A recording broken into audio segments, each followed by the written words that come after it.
I'm Kate Bowler, and this is Everything Happens. So, sometimes life is just motoring along, and then out of nowhere, the wheels fall off, and suddenly life as you know it is veering off in an insane direction. This podcast is about those times. It's about the times when suddenly life isn't taking you anywhere you hoped to go, and what we learn when we're stuck. Ever since my own diagnosis with stage 4 cancer, I've learned a lot about dealing with life's heartbreaking turns. And I'm still learning, partly by having conversations with fellow travelers. One of those travelers is here with me today. Her name is Lucy Kalanithi. You may have heard of Lucy. She's the wife of the late neurosurgeon Paul Kalanithi, who wrote the best-selling, beautiful book, When Breath Becomes Air.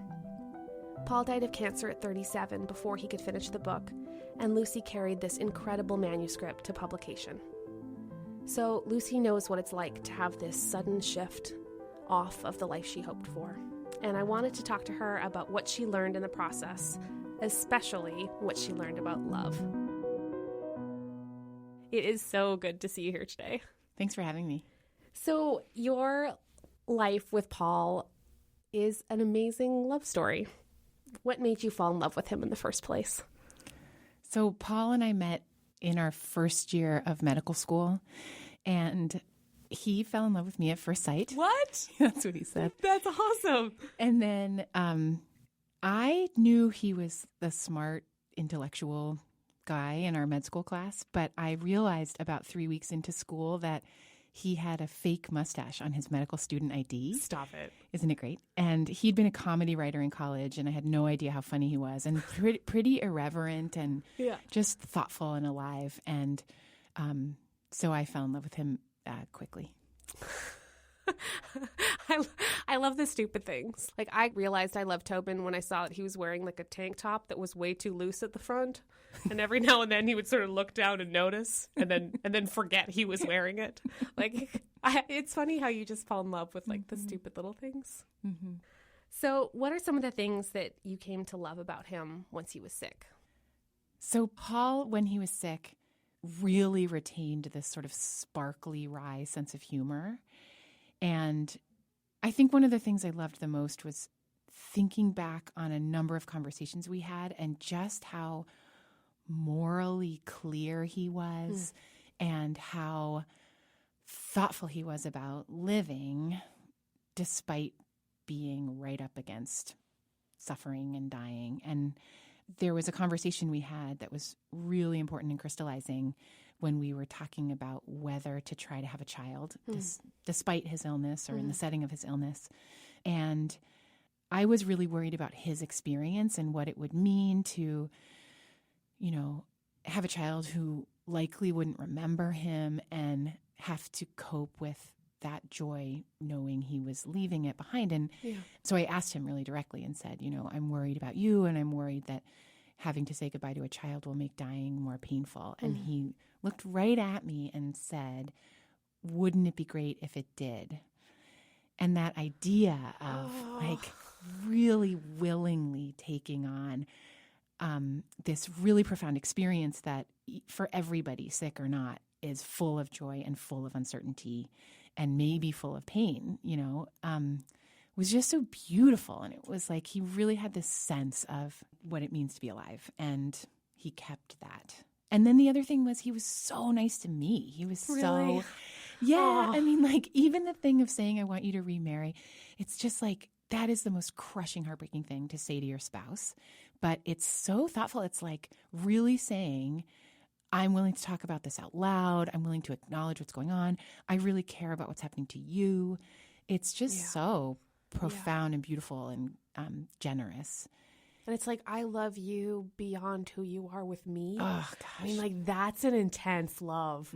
Like, that's because, there's always those stupid songs like, I like me better when I'm with you. And I'm like, well, good for you. I'm super happy for you. Not sure that's love. Because then he just, like, he loves you beyond himself as, like, a whole and complete person. Yeah. Like, even when he comes to the end of himself. And it's like totally bring tears to my eyes. Oh, yes. but like, that's a really big love. Yeah. Because that's what I think of when I think of you. I think of really costly love. Yeah. There's this really amazing raw genius writer named Emily Rapp Black who actually helped me write the epilogue to Paul's book. And she lost her son to Tay-Sachs. And she said this beautiful thing at one point. She said, these are the wages of mortal love. And it's that, right? It's like this is what it will cost you to love this dearly. Right. But like your decision to have a kid, can you tell me a little bit more about the calculus behind deciding to like love each other and then love someone else in the midst of loss? Yeah. So Paul and I had thought we would have a child at that moment in our lives anyway, which was he was finishing his neurosurgery residency and I was working as an internist, and it was sort of like, oh, when he's done with his training, things are going to be easy. Then he can be a regular surgeon and not a resident and blah, blah. And then that was right when he got sick. And so it was when things were supposed to get easier and then they didn't. And we sort of looked at each other and thought like, maybe we should still think about doing that. But both of us worried we were crazy. And so we talked to our families and they were really supportive. And Gwyneth Paltrow said this thing in an interview one time about how when you decide to have a child, it's like you're not just having a baby and like, let's hold the cute baby. It's like you're adding another chair to your family's table. And that I love. And that's what it felt like, right? It's sort of like we're a family and then someone else could be in this family too. And that's a thing we wanted to do before. And that's a thing we want to do now. And I think if you are planning to have a child, you're sort of like, is this meaningful to me? And do I think I can provide this child with a good life? And I think we could answer yes still. And our family was a huge part of that. I like the seat at the table because when I think about Tobin, it was like when we got married, it was practicing saying like, there's something here that makes more things possible. And then when we had Zach, it was like, and now we're making more things possible. And then now not being able to have another kid, I've been practicing almost saying like, this love takes up all kinds of space. You know, like just because some things fall away, like it doesn't make it incomplete. Like love just takes up a lot of space. Yeah. And I'm really grateful for that. Yeah. And I think there's something there about making decisions, right? Like in the recent interview that you did in Time Magazine, that was so beautiful. Well, thanks. You said something in it about, there's something beautiful about you get sick and you double down on the life you have. Like you're not wishing for something else. And I think there's all kinds of decisions like that. Like even choosing a career and sticking with it, it's to the exclusion of all other careers, you know? And I think it is important to commit to your thing. It's the same way if you're in a relationship with somebody, it's so romantic to just wake up every single morning and being like, I'm here again, and I'm here again, and I'm here today, I'll be here tomorrow. It's like, that is so romantic. You know? And so I think that's kind of what you're doing too with your one kid. Also, I like to tell him, which I just took from a movie, the triangle is the strongest shape in nature because there's 3 of us. Which I hope is true. It could be the circle. Don't look it up. Let's not don't Google it. Don't ruin it. I wanted to ask you about what it was like after Paul died to bring the manuscript to fruition, because I'm sure that cost you something too, to grieve publicly, to maybe grieve for this long, in a way, because like writing a book takes forever. And then you have to talk about the book after creating the book was so private and lovely and intimate. Like this interior world, like a diary. And then all of a sudden you take it to the circus. So what was it like being like the legacy bearer of that kind of love? It was super helpful. Really? I think some of it was our personality types. Like Paul was introverted and wry and loved writing. And I'm extroverted and love talking. Like I was made to do a book tour. And I will never write a book. So like, thank you. But it was super helpful to on the book tour talk about Paul and talk about grief, because I think that stuff can be so shrouded and isolating, and people are scared to ask you about the thing, and are they going to make you cry? So just to have a vehicle for immediately connecting. Oh, wow. Very helpful. Yeah. And then right after Paul died, the only thing I wanted to do was read the manuscript and work on the manuscript and help choose the cover for the book and just be doing things in service of Paul, because especially when he was sick, we were so fused, and it's like there was this moment where during Paul's burial, the pastor and Paul's casket were like going down this hill, and I ran ahead to walk next to it. I was just like, he doesn't have to go by himself, I'm going to go. And so I just had this really intense desire to keep being with him or keep taking care of him too. But it wasn't just taking care of him. It was a partnership, and so to keep doing the book was part of that. Yeah. Because I was sort of insane after Paul died. I was sort of sleepless, and I had really severe tingling in my hands, and I was just functioning, but not at the same time. And so, but I felt like myself when I was working on the book, and then it took me a while to figure out how to be in the world otherwise. And the book was this sort of lifeline, and I loved it. It was good. And then now all these weird things have happened as a result, where it's I'm meeting you, I'm friends with you. I never would be friends with you. And so just so many, it's been this big gift to me. And my career is really different as a physician. I talk about humanism in medicine and end-of-life care and these things that are soulful and personal. Yeah. But I have this platform to do it.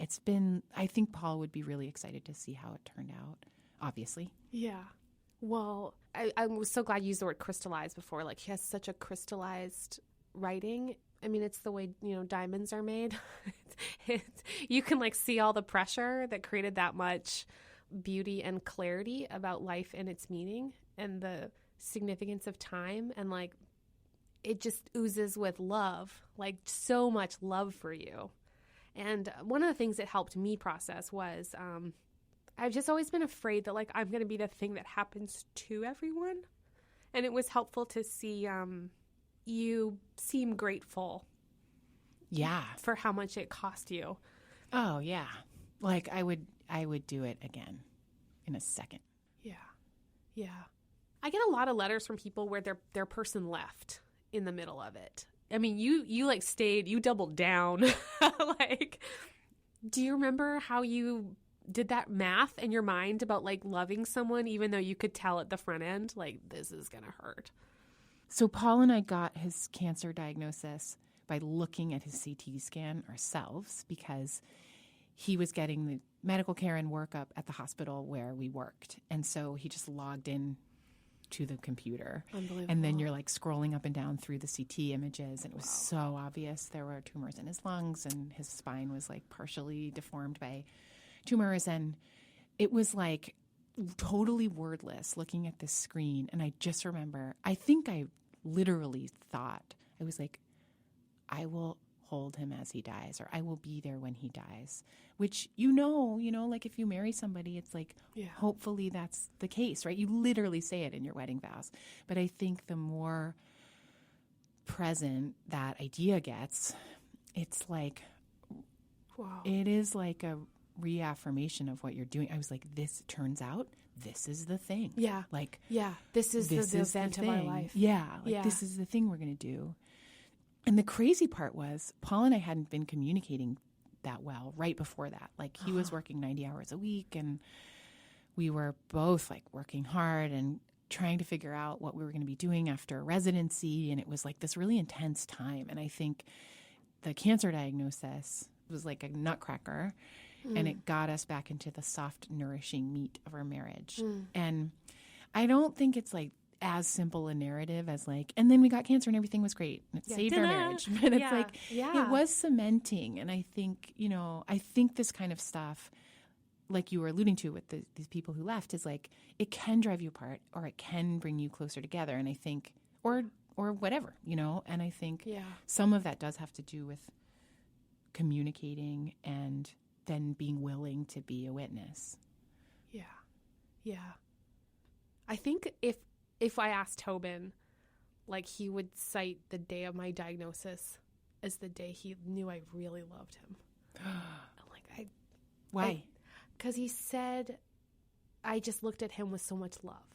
And because everything was falling apart. It was just falling apart so fast. I don't know. it was oddly galvanizing. Sure. You know? I get it. Right. Just to know, like, I think just what you're saying, like, oh, this is the thing, like, this is the thing we do together, and this is who we are in it. Right. And sometimes it's grouchy. I mean, sometimes Right. it's super grouchy. Right. But it is like your house is on fire, and what do you reach for? You know, and it's like, Yeah. obviously you reach for Tobin, but he can see it. My dad said you reach for your dissertation, but that was before. That was when it was all paper copies. He said there used to be fire drills in the student hall, and all the women, he said, would run out holding their babies, and all the men would run out holding their dissertations. Which sounds true. It was, I think part of what might surprise people was that Paul immediately gave you permission to remarry, and that makes sense to me as like a loving. Beyond yourself, but like, how did you feel about it at the time? Oh, I thought it was so, I mean, I guess a mix of things. It felt really stark to say that, because it's just so intense to hear that from your husband. Yeah. It's like the last thing you want to do is remarry somebody else. But it also was this real acknowledgement of what was going on and being willing to talk about it, and then really caring about me and what happened to me. And I sort of was hit with the force of all that stuff. I was like, gosh, what an insanely generous thing to say. Mm. And then it also was sort of radically permissive too. It was like, okay, like whatever is happening with me in the future, I don't have to wonder or feel guilty or weird. It was like such an acknowledgement of me as a person. And then Paul did it in one other way too, which is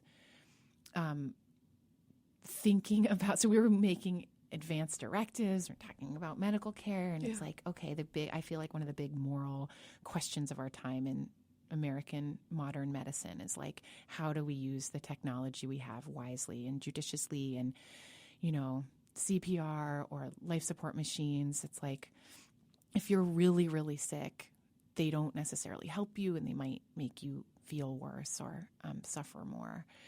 And I think Paul and I were worried about that. There's sort of like the dominant battle narrative in medicine, and Just keep fighting. Yeah, and it's like, how do you know when it's time to stop or shift? And I think he could tell that I was stressed out about it. And I remember him saying, you know, just so you know, if I'm like not able to communicate, or I end up in some situation medically that you feel like didn't fit me, or there's family conflict, or there's just something, he's like, don't worry about it.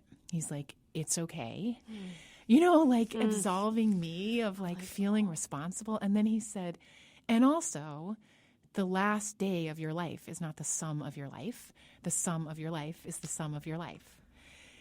And so he's like, just don't worry about my last day. It's okay. And he said it well ahead of anything. He just was like thinking about what I was going to worry about or something, you know. And it's like he was so generous. In fact, he gave you permission to fall in love again. So I have fallen in love with somebody, and it's so nice.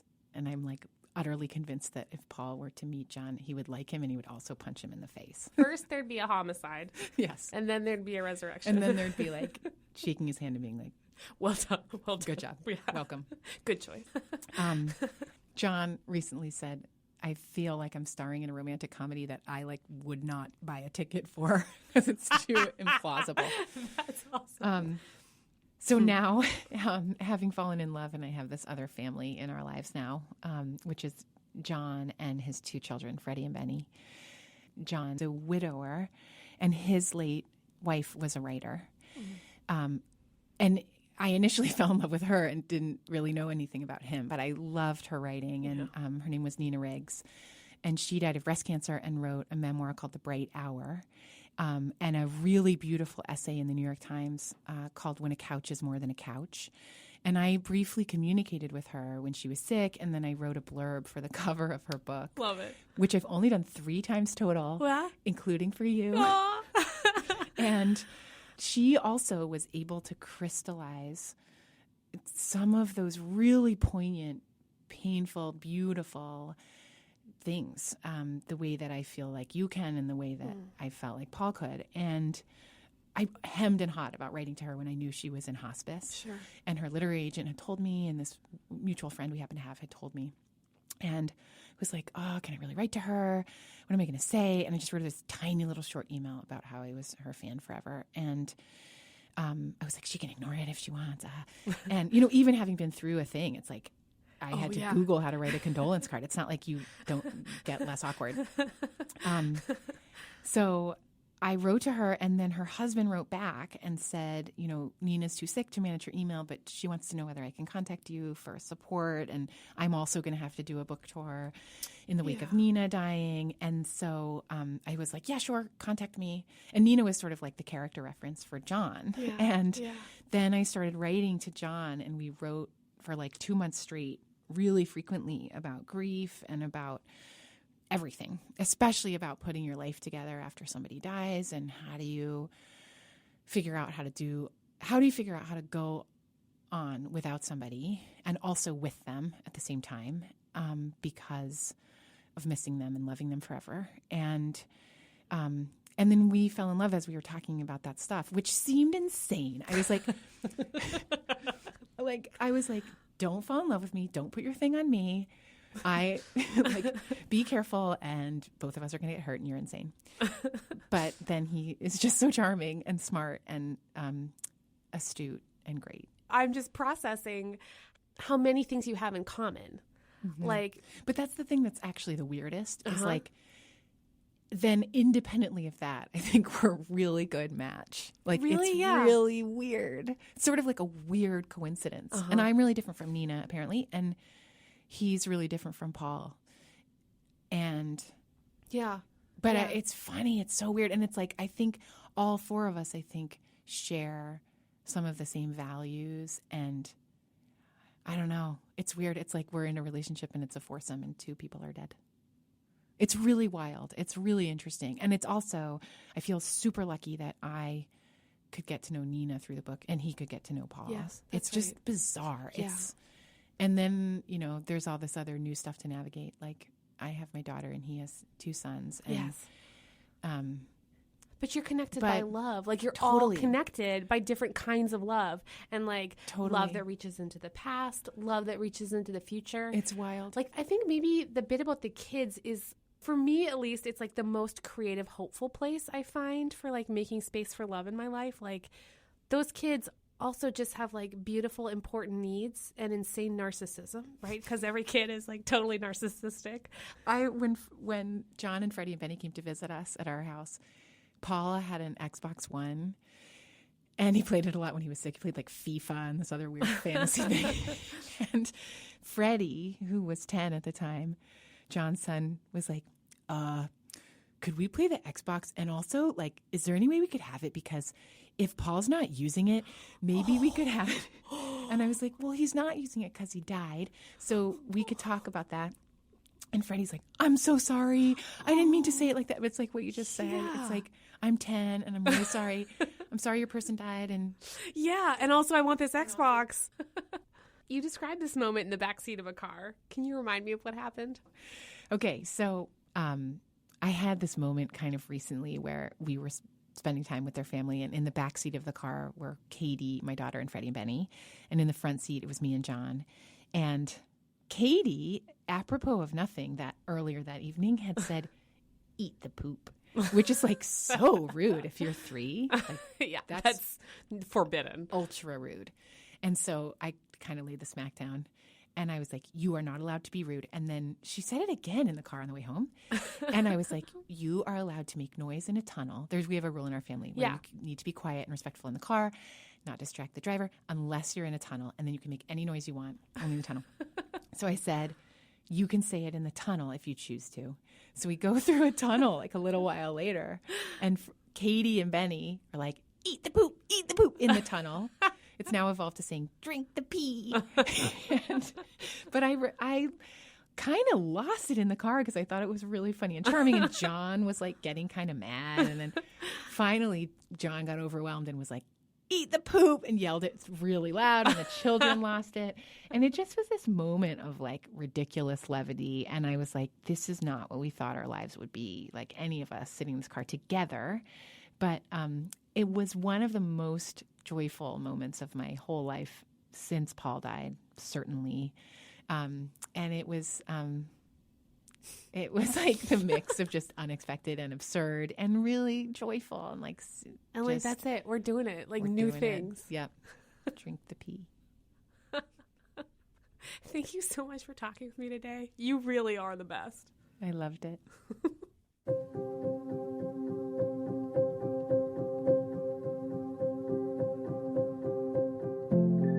I think my favorite thing about Lucy is that she's brave. Just brave in love.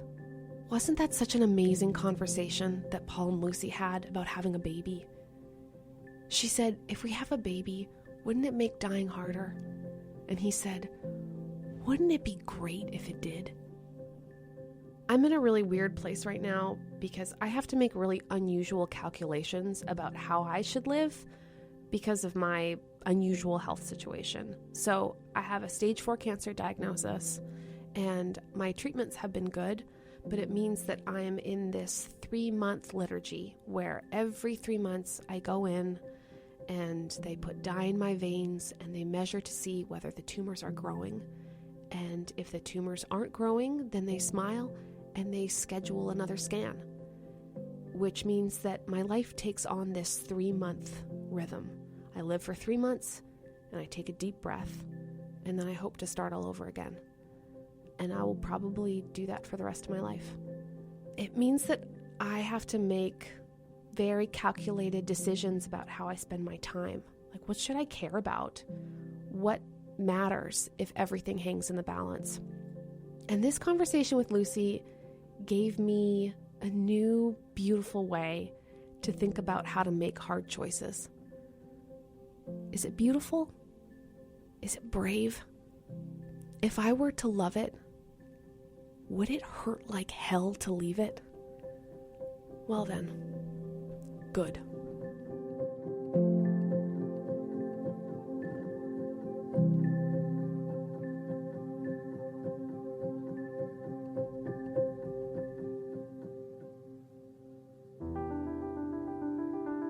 Next time, we're going to talk to one of my favorite hilarious people about a life which embraces awkwardness. It's Alexandra Petri, and she's the author of A Field Guide to Awkward Silences. And she's the only person I know who has run an entire dog course as a human contestant. She's amazing. She will be funnier than anyone you know, so just accept that now. Everything Happens is produced by Duke University in association with North Carolina Public Radio, WUNC. Support comes from Faith and Leadership, an online learning resource. This podcast is produced by Beverly Abel and Allison Jones. Sound engineering is by Dennis Foley with assistance from Ivan Panaruski. Special thanks to Amanda Height and the Be the Change Revolution team, and Random House. And we'd love to hear from you. If you like what you're hearing, please post a review on iTunes. And while you're there, be sure to hit that subscribe button. You can find me on Facebook, always, Instagram, often, and Twitter, every day, at Kate C. Bowler. Let's chat. Until next time, this is Everything Happens with me, Kate Bowler.